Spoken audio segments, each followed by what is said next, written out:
Hello दोस्तों। Good evening, नमस्कार। आप सभी का स्वागत है आप सभी के अपने यूट्यूब चैनल परीक्षा की शिक्षा में। उम्मीद करता हूँ, आशा करता हूँ आप सभी जो स्वस्थ हैं, कुशल मंगल है। तैयारी भी जो है आपकी बढ़िया और अच्छे तरीके से चल रही है। तो जो भी क्लास में फर्स्ट टाइम आए हैं, पहली बार आए हैं, नए हैं, उसे को बता दिया जाएगा हमारे चैनल पे जो है आपकी यूपीटी प्लस पीटी एग्जाम 2025 की जॉब की तैयारी साथियों रेगुलर बेसिस पर जो डेली करवाई जा रही है। ठीक है, तो जिसे भी तैयारी अपनी पूरी करनी है, कंप्लीट करनी है, क्या करेंगे, चैनल को सब्सक्राइब करके आप लोग हमारे साथ जुड़ जाएंगे। ठीक है, क्लास का समय देखिए। जीके जीएस की जो क्लासेस सुबह 10 बजे डेली आपको देखने को मिलती है। क्राफ्ट और मैथ्स की क्लास जो है दोपहर को 2 बजे। हिंदी की जो क्लास है शाम को 7 बजे आप सभी को हमारे चैनल पर देखने को मिलती है। तो आप सभी को इसी टाइम पर क्लास से जुड़ के तैयारी को अपनी पूरा और कंप्लीट करना चाहती हो। ठीक है, अगर नीचे डिस्क्रिप्शन में आप सब जाएगा तो हमारे इंस्टाग्राम टेलीग्राम का लिंक मिल जाएगा। तो आप हमें इंस्टाग्राम पे फॉलो करेंगे और टेलीग्राम चैनल को ज्वाइन करेंगे। टेलीग्राम चैनल पर क्या है, डेली बेसिस पे क्लास का अपडेट, आपको एग्जाम का अपडेट जो है साथियों देखने को मिल जाएगा। तो इतना आप लोग काम कर लीजिएगा। ठीक है, और इसकी बात करें एग्जाम डेट की, तो सभी सभी को पता है 6 और 7 सितंबर को आपका एग्जाम है। देखिए, अगर आपका जो जुलाई है खत्म होने वाला है। आज जो है 28 तारीख है। 29, 30, 31 3 दिन इसमें बचा है। आज को लेके 4 दिन और अगला महीना पूरा आपका एक महीने एक मिला के चलिए आपके पास 40 दिन का टाइम है। ठीक है, तो 40 दिन में अपनी तैयारी को आप लोग को अच्छे से और बढ़िया से करना है। तो चलिए क्लास स्टार्ट करेंगे। स्टार्ट करने से पहले जिसने अभी तक देखिए क्लास को लाइक नहीं किया लाइक करेंगे, शेयर नहीं किया शेयर करेंगे, और जिसने अभी तक चैनल को सब्सक्राइब नहीं किया वो लोग चैनल को सब्सक्राइब करेंगे। पहला क्वेश्चन आपका निर्देश देगा प्रश्न संख्या 1 से 5 तक के लिए। नीचे दिए गए गद्यांश को पढ़कर पूछे गए प्रश्नों के उत्तर दीजिए। ठीक है, गद्यांश क्या देगा, प्रेम की भाषा शब्द रहित है। ठीक है, प्रेम की भाषा शब्द रहित है। नेत्रों की, कपोलों की, मस्तक की भाषा भी शब्द रहित है। ठीक है, जीवन का तत्व भी शब्द से परे है। सच्चा आचरण, प्रभावशील, अचल, स्थिति संयुक्त आचरण ना तो साहित्य के लंबे व्याख्यानों से गढ़ा जा सकता है, न वेद की श्रुतियों के मीठे उपदेश से, न अंजिल से, न कुरान से, न धर्म चर्चा से, न केवल सत्संग से। जीवन के अरण्य में घुसे हुए पुरुष के हृदय पर प्रकृति और मनुष्य के जीवन के मौन व्याख्यानों के यत्न के सुनार के छोटे हथौड़े की मंद मंद चोटों की तरह आचरण का रूप प्रत्यक्ष होता है। ठीक है, तो आपका गद्य दिया गया है, गद्यांश आप लोग पढ़ लीजिए एक बार और। इसके ऊपर आपके जो है 5 क्वेश्चन है। ठीक है, तो ये 5 क्वेश्चन आपको इसके ऊपर आधारित दिए गए हैं।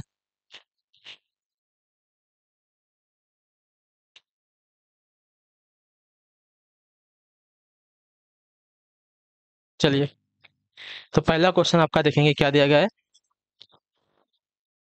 प्रेम की भाषा क्या है? अर्थ रहित है, भाव रहित है, ज्ञान रहित है या शब्द रहित है?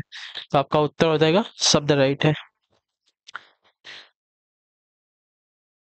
दिया गया ना, प्रेम की भाषा क्या है, तो शब्द रहित है।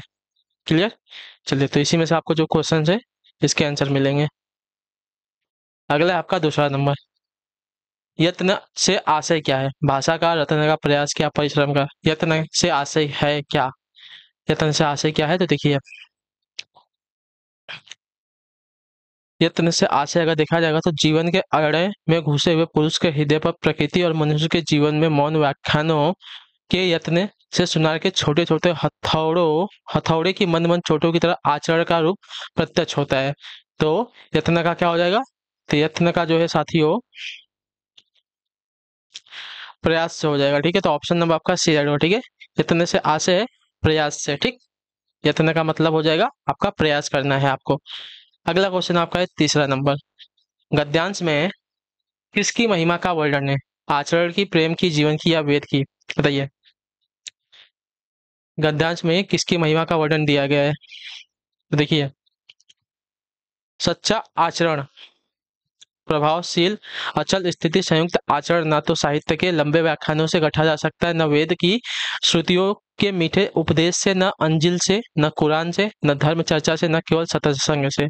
तो सच्चा आचरण आपका जो दिया गया है आपका आचरण से हो जाएगा। ठीक है, क्लियर से इसका गद्यांश में आचरण की महिमा का वर्णन किया गया, इतने याद रखिएगा। ठीक है, तो आपका राइट आंसर हो जाएगा ऑप्शन नंबर ए। क्लियर। अगला है आपका, गद्यांश का उपयुक्त शीर्षक क्या होगा? बताइए, प्रेम की भाषा, जीवन का अदर्ण, सच्चा आचरण या मौन व्याख्यान? तो देखिए, अगर आपने अच्छे से पढ़ा होगा तो आपको समझ में आ जाएगा। गद्यांश का उपयुक्त शीर्षक आपका हो सकता है सच्चा आचरण, ठीक है, क्योंकि पूरे का पूरा गद्यांश जो है आपके आचरण के ऊपर बताया गया है, तो सच्चा आचरण जो दिया गया आपका राइट आंसर होगा। अगले क्वेश्चन की तरफ बढ़ेंगे, आपका 5वां नंबर, उत्तर दीजिएगा राइट आंसर का। अरड़े का शाब्दिक अर्थ क्या होता है, बताइए अरड़े का शाब्दिक अर्थ क्या होता है, इसका राइट आंसर दीजिए।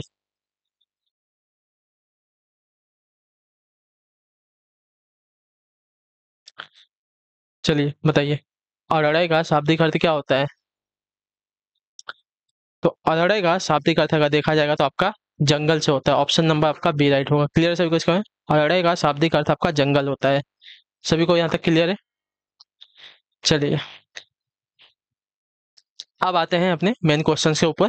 क्वेश्चन नंबर 6 क्या दिया गया है, 9 2 11 होना मुहावरे का अर्थ निम्न विकल्पों में से कौन सा है। सरपट भागना, सरपट भगाना, जीड़ना या जगाना। तो यहाँ पे देखा जाएगा तो 9 2 11 होना, तो इसका हो जाएगा साथियों सरपट भागना, ठीक है, तुरंत भागना। ऑप्शन नंबर आपका ए राइट होगा। क्लियर होगा इसके बारे में? चलिए अगले क्वेश्चन की तरफ बढ़ेंगे आपका साथियों। 7वां नंबर क्वेश्चन, उर्दू किस भाषा का शब्द है। जर्मनी का, तुर्की का, अरबी का, फारसी का। जर्मनी, तुर्की, अरबी, फारसी। उर्दू जो है किस भाषा का शब्द है, तो आपका राइट आंसर होगा तुर्की का, ठीक है, याद रखिएगा। तो उर्दू जो है आपका तुर्की भाषा का शब्द है। अगला क्वेश्चन आपका 8वां नंबर, पक्षी के लिए सही पर्यायवाची वाले शब्दों की पंक्ति को चुनना है, ठीक है। पक्षी के लिए सही पर्यायवाची वाले शब्दों की पंक्ति क्या हो जाएगी, तो देखिए पक्षी के लिए सही पर्यायवाची पंक्ति अगर देखा जाएगा तो विहग, विहंगम, खग। ऑप्शन नंबर आपका ए राइट होगा। क्लियर सबको इसके बारे में? चलिए पक्षी का पर्यायवाची आपका विहग, विहंगम, खग। क्वेश्चन नंबर 9 है, दिए गए विकल्पों में से हर्ष शब्द के विपरीतार्थक शब्द का चयन कीजिए, ठीक है।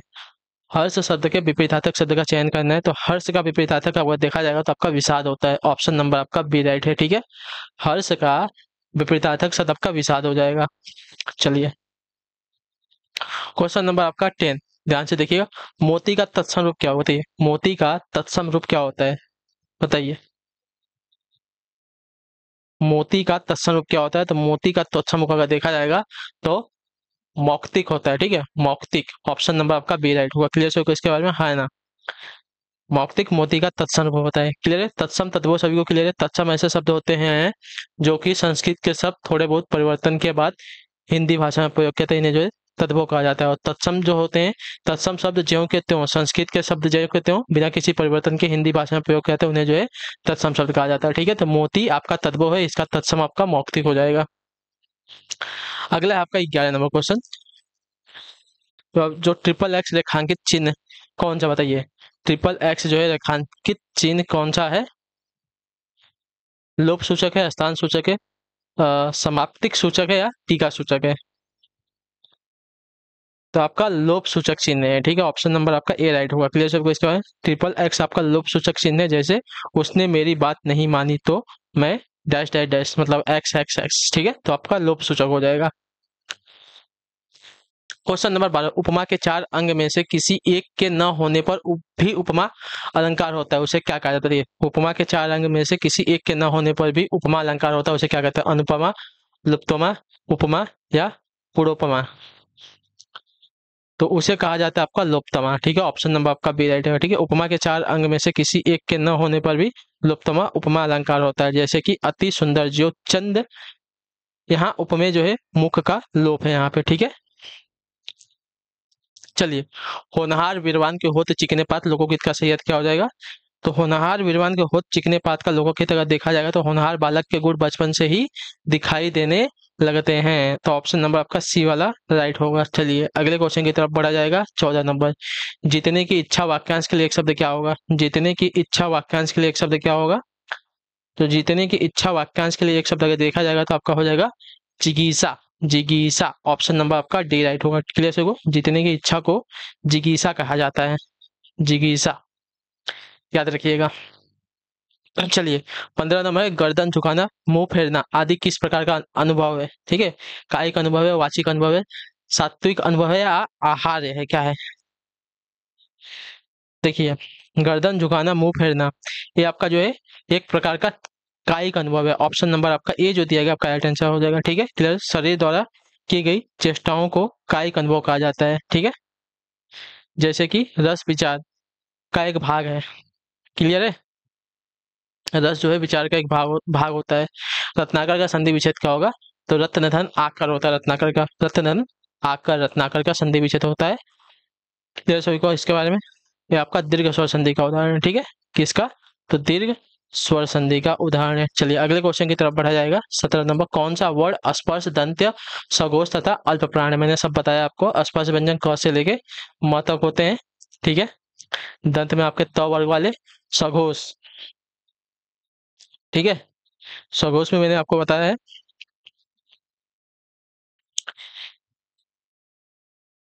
सघोष आपके हो जाएंगे तीसरे, चौथे और पांचवें वर्ड आपके सघोष होते हैं, ठीक है?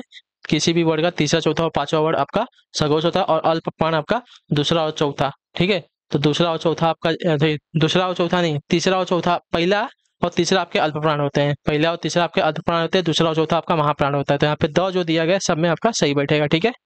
द वर्ड आपका स्पर्श है, दंत में है, सघोष है और अल्प प्राण भी है, ठीक है?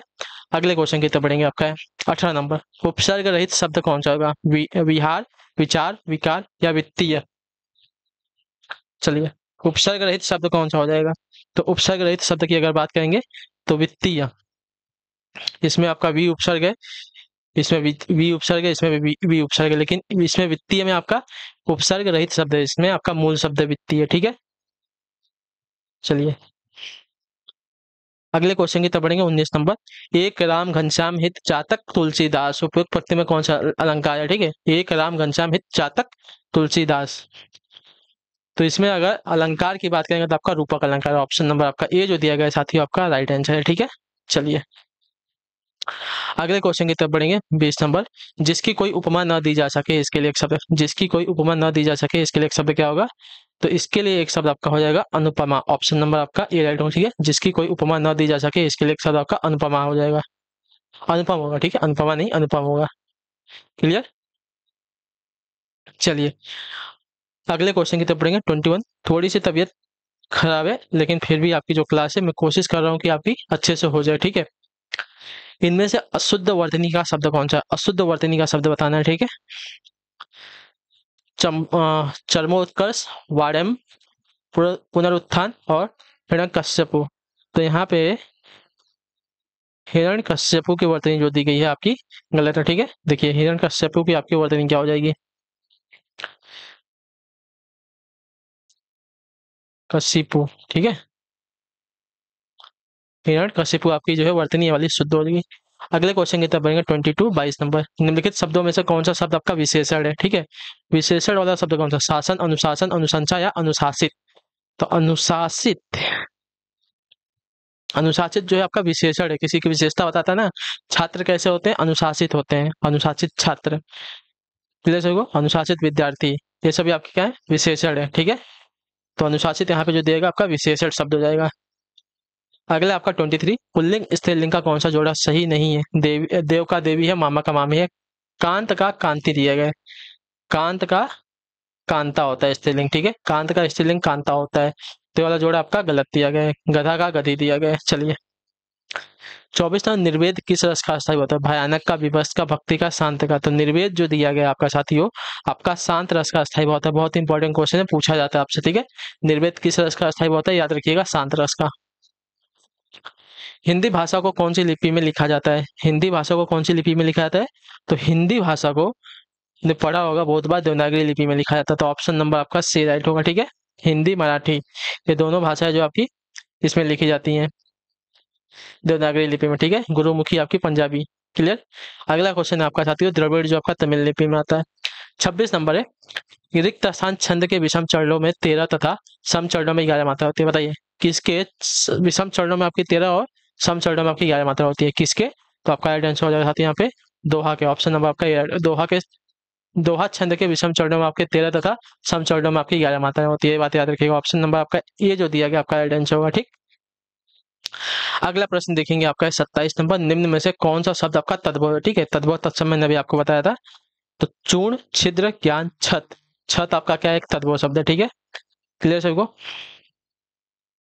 हाँ है ना, छत आपका तद्भव शब्द है, चूर्ण, छिद्र और ज्ञान आपके तत्सम शब्द है। अगला है आपका 28 नंबर, मैं श्री रामचंद्र जी के चरण कमल की वंदना करती हूँ। रेखांकित शब्द किस समास का उदाहरण है? चरण कमल। तो चरण कमल की अगर बात की जाएगी तो चरण कमल के समान हैं जिसके, तो यहाँ पे आपका कर्मधारय समास हो जाएगा। ठीक है, तो ऑप्शन नंबर आपका ए राइट होगा। चरण कमल के समान है जिसके, तो यहाँ पे आपका हो जाएगा तो कर्मधारय समास। ठीक। 29 निम्न में अव्यय कौन सा है? भारत, श्याम, आह, दक्षिण। तो देखिए अव्यय की अगर बात करेंगे तो आह जो दिया गया है आपका एक अव्यय शब्द है। ऑप्शन नंबर आपका सी राइट है। विस्मयादि बोधक, विस्मयादि सूचक अव्यय हो जाएगा। ठीक है, चलिए अब है आपका 30 नंबर। वर्तनी की दृष्टि से कौन सा शब्द आपका सही है? स्वातंत्र की वर्तनी कौन सी शुद्ध रहेगी? देखिए स्वातंत्र की वर्तनी आपकी ऑप्शन नंबर बी वाली आपकी शुद्ध है। ठीक है, स्वातंत्र। ध्यान से देख लीजिए। ठीक है, आधा न और आधा त्र, उसके बाद य। ठीक है, अगले क्वेश्चन की तरफ बढ़ेंगे। आपका है 31। निम्न में प्रेरणार्थक क्रिया कौन सी हो जाएगी? समझाना, मतलब प्रेरणार्थक क्रिया उसको बोलते हैं जो काम स्वयं न करके किसी और से करवाया जाता है। तो समझना, बुलवाना। बुलवाना आपकी जो साथी देखिए प्रेरणार्थक क्रिया है। जो काम स्वयं न करके किसी दूसरे से करवाया जाए उसको जो है प्रेरणार्थक क्रिया कहते हैं। ठीक है, चलिए 32 में शासकीय पत्र के संदर्भ में कौन सा कथन गलत है? ठीक है, शासकीय पत्र के संदर्भ में कौन सा कथन गलत दिया गया है? तो देखिए पत्र के ऊपर, पत्र के सबसे ऊपर पत्र संख्या लिखते हैं, सही बात है। पत्र संख्या के ऊपर तिथि लिखी जाती है वाला आपका कथन गलत है। ठीक है, तो ऑप्शन नंबर आपका बी राइट होगा। क्लियर होगा। शासकीय पत्र में पत्र संख्या के ऊपर तिथि लिखी जाती है, यह कथन आपका गलत है क्योंकि तिथि पत्र संख्या के नीचे लिखी जाती है। ठीक है, पत्र के बाईं ओर सेवा में लिखा जाता है, ये भी सही है। संबोधन महोदय बाईं ओर लिखा जाता है। ठीक है, चलिए अगला आपका 33। कौन सी विसर्ग संधि नहीं है? शिरोमणि, मनोयोग, विसर्ग संधि नहीं है। शिरोमणि का शिरोमणि, मनोयोग का मनोयोग, समतोष, संतोष का समतोष होता है। ठीक है, समतोष, तो आपका ये व्यंजन संधि का उदाहरण है। ठीक है, तो ये आपका हो जाएगा विसर्ग संधि का। बहिष्कार, बहि धन कार होता है बहिष्कार का। ठीक, ये सभी आपके विसर्ग संधि के द्वारा ही है। अगले क्वेश्चन की तरफ बढ़ेंगे। आपका है 34 34 नंबर। मथुरा और वृंदावन में प्रमुखता कौन सी भाषा बोली जाती है? मथुरा और वृंदावन में प्रमुखता कौन सी भाषा बोली जाती है? तो यहाँ पे आपकी बोली बोली जाती है साथियों आपकी ब्रज भाषा। ठीक है, ऑप्शन नंबर आपका बी राइट होगा। क्लियर है इसके बारे में। चलिए अगला प्रश्न देखेंगे आपका 35 नंबर। सवैया के संदर्भ में कौन सा कथन गलत है? ठीक है, सवैया के संदर्भ में कौन सा कथन गलत दिया गया है? देखिए सवैया के संदर्भ में, तो सवैया एक आपका मात्रिक छंद है, गलत हो जाएगा। ठीक है, पहला ही आपका जो कथन दिया गया गलत है। सवैया एक आपका मात्रिक छंद है, आपका कथन गलत है। या कथन गलत है क्योंकि सवैया एक आपका वर्णिक छंद है। क्या है यह? मात्रिक नहीं बल्कि छंद है। ठीक है, अगले क्वेश्चन की तरफ बढ़ेंगे 35 35 नंबर। दिए गए विकल्पों में से सही का चयन कर रिक्त स्थान को भरें। धन के रिक्त स्थान में आज भी कुछ लोग रिक्त स्थान बन जाते हैं। क्या होगा? रिक्त स्थान भरिए। तो देखिए धन के, भ्रष्टाचार नहीं होगा, बंधु नहीं होगा, राष्ट्र नहीं, लालच। ठीक है, धन के लालच में आज भी कुछ लोग जयचंद बन जाते हैं। ठीक है, तो ऑप्शन नंबर आपका डी राइट होगा। ठीक है, जयचंद की जो एक परिभाषा है धोखेबाज से होती है। ठीक है, क्योंकि जयचंद जो है महाराणा प्रताप का एक धोखेबाज था। ठीक, सेनापति था शायद, किसी का तो सेनापति था जो कि धोखेबाज था। ठीक है, जिसके वजह से वो युद्ध हार गए थे। धन के लालच में आज भी कुछ लोग क्या हो जाते हैं? जयचंद बन जाते हैं। चलिए अगला क्वेश्चन आपका 37। निम्न में से संयुक्त वाक्य कौन सा है? ठीक है, संयुक्त वाक्य कौन सा है यहाँ पे? तो संयुक्त वाक्य, वह आदमी मुझे बुलाता है, सरल वाक्य। नौकर मालिक बन गया, सरल वाक्य। बुरा न मानो तो एक बात कहूँ, सरल वाक्य। उन्हें न नींद आती थी न भूख प्यास लगती थी। यहाँ पे दो वाक्य है, आपका संयुक्त वाक्य हो जाएगा। ठीक है, तो ऑप्शन नंबर आपका डी राइट होगा। ठीक है, क्लियर है इसके बारे में। उन्हें न नींद आती थी न भूख प्यास लगती थी, आपका संयुक्त वाक्य का है। बीजक किसकी रचनाओं का संग्रह है? बीजक किसकी रचनाओं का संग्रह है? तो आपका राइट आंसर होगा कबीर की। ठीक है, ऑप्शन नंबर आपका राइट है। कबीर की रचनाओं का संग्रह आपका बीजक है। ठीक है, क्लियर सभी को। चलिए जिसका संकलन उनके शिष्य धर्मदास ने किया था। चलिए अगले क्वेश्चन की तरफ बढ़ेंगे। आपका है 39। प्राधिकारी के लिए सटीक अंग्रेजी शब्द, प्राधिकारी के लिए सटीक अंग्रेजी शब्द क्या हो जाएगा? तो प्राधिकारी को अंग्रेजी में क्या बोलते हैं?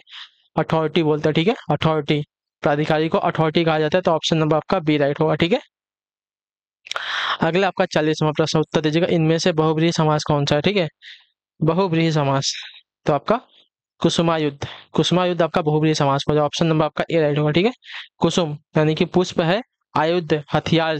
ठीक है, आयुध मतलब हथियार, जिसके अर्थात कामदेव। तो यहाँ पे आपका बहुब्रीहि समास, यहाँ पे पहला और दूसरा पद छोड़ के कोई तीसरा पद प्रधान होता है तो उसको आपका बहुब्रीहि समास कहा जाता है। ठीक है, चलिए अब है आपका 41 41 नंबर। अव्यवस्थित वाक्य खंडों के क्रमबद्ध वाक्य बनाइए और उचित क्रम चुनिए। ठीक है, अव्यवस्थित वाक्य खंडों के क्रमबद्ध वाक्य बनाइए और उचित क्रम चुनिए। भारतीय बिना हिंसक विरोध के शुरू से ही सहते आर्थिक और सामाजिक न्याय को चले आए। चलिए इसको हमें सही क्रम में लगाना है। ठीक है, तो अगर सही क्रम देखा है शुरू से ही, पहले तो यहाँ से स्टार्ट होगा। ठीक है, शुरू से ही आर्थिक और सामाजिक न्याय को बिना हिंसक विरोध के। ठीक है, ये आपका पहला, ये आपका दूसरा, ये आपका तीसरा। ठीक है, बिना विरोध बिना हिंसक विरोध के भारतीय, ठीक है, सहते चले आए। ठीक है, अब क्लियर है सभी को? शुरू से ही आर्थिक और सामाजिक न्याय को बिना हिंसक विरोध के भारतीय सहते चले आए। ठीक है, तो आपका 3 4 2 1 4 और 6 आपका सही है क्रम। ठीक है, चलिए अगला क्वेश्चन देखेंगे आपका है 22वां। पश्चिम में प्रत्यय। ठीक है, प्रत्यय क्या होता है? तो जो शब्दांश के अंत में लग के शब्द का अर्थ बदलने का कार्य करते हैं। ठीक है,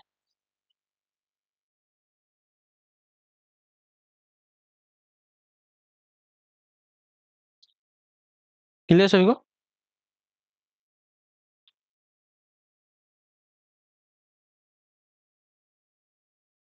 चलिए, तो पश्चिम में आपका इम प्रत्यय है। ठीक है, ऑप्शन नंबर आपका सी राइट होगा। क्लियर सभी को?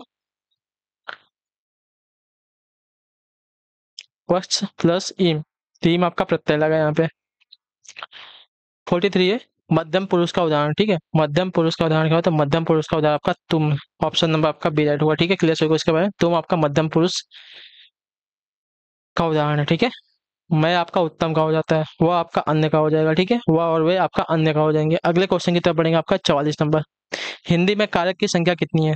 तो हिंदी में कारक की संख्या आपकी 8 होती है। ऑप्शन नंबर आपका ए राइट होगा।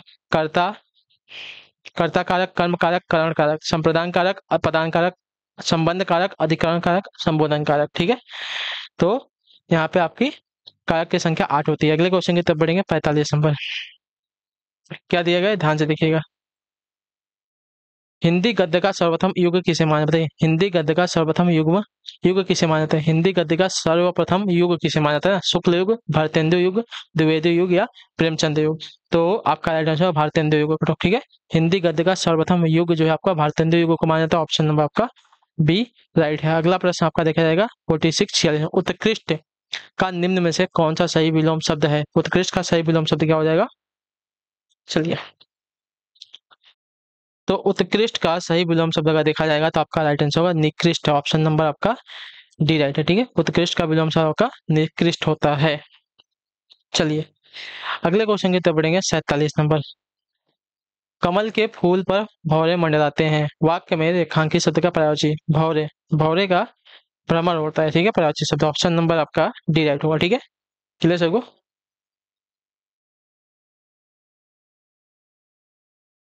कमल के फूल पर भौरे मंडराते हैं। ठीक है, तो भौरे का भ्रमर हो जाएगा, भ्रमर हो जाएगा। अच्छा, कौन सा नहीं है ना, सॉरी, तो भ्रमर तो दिया गया है, मैंने क्वेश्चन थोड़ा सा गलत कर दिया। वाक्य में रेखांकित शब्द का प्राची कौन सा नहीं है? तो मधुकर, मधु, भ्रमर आपके भौरे के प्राची, लेकिन जलद जो है आपका इसका प्राची शब्द नहीं है। ठीक है, जलद जो आपका कमल का प्राची शब्द होता है। अगला प्रश्न साथियों आपका, चलिए 48 है। सीता ने कहा था, यह वाक्य किस काल में? सीता ने कहा था, यह वाक्य किस काल में?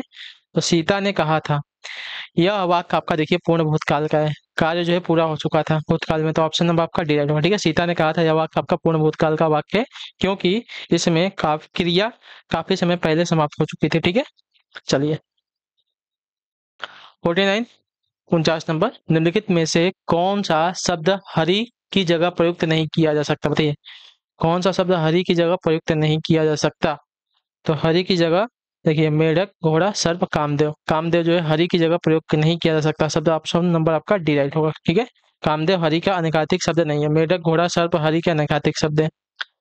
आखिरी क्वेश्चन 50 नंबर, निम्नलिखित में से कौन सा शब्द आपका देशज है? ठीक है, देशज शब्द कौन सा है? खीर, मक्खन, काम, शांति। तो यहाँ पे अगर देखा जाएगा मक्खन, मक्खन आपका एक साथी हो देशज शब्द है, ऑप्शन नंबर आपका सी राइट है। ठीक है, मक्खन आपका शब्द देशज है, खीर आपका तत्व है, काम आपका तत्व है, शांति आपका तत्सम शब्द है।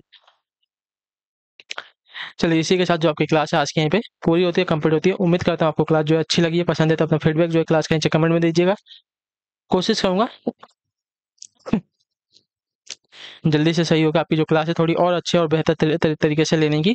तब तक के लिए टाटा बाय बाय, जय हिंद, जय भारत। आपसे क्लास से जुड़ने के लिए बहुत बहुत ही धन्यवाद साथियों।